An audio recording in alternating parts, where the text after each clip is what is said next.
Niko na jambo moja, kama mtaniruhusu nitamke. Wale wa umri wangu na wadogo wangu, mtandao ni kitu muhimu sana, lakini unapozungumza kwenye mtandao na unapozungumza juu ya watu wazima, heshimu hawa watu. Usipowaheshimu hautakuwa na mvi. Mnanisikia wadogo wangu? Wakati wote unazungumza kwa mtandao, uwe ng'ambo, uwe wapi,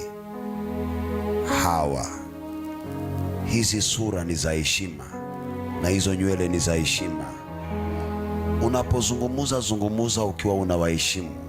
Uwe umekasirika, uwe uko na furaha, heshimu hawa kwa mazungumzo yako, kwa kuvaa kwako. Amen. Ili watutamkie baraka nasi tuishi. Ukitamka chochote kibaya juu ya hawa, hauna kesho.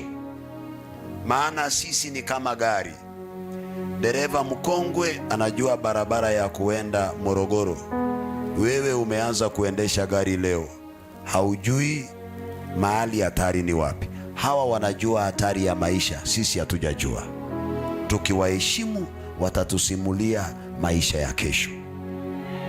Ni sawa wadogo wangu? Lakini ukimwona amekosa jambo lolote, usimsubiri akuombe, mpe. Mzazi asikuombe kitu chochote ulicho nacho, maana akila umebarikiwa.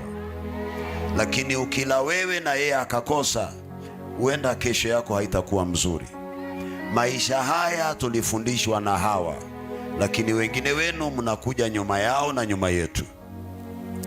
Usimwache akaketi chini, wewe ukakalia kiti. Amen.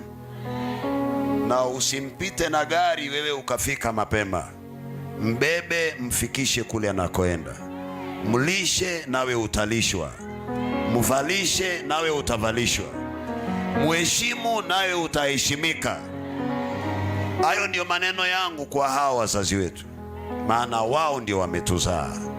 Wengine wao ni babu zetu, ni nyanya zetu, lakini wengine wenu ni wajukuu.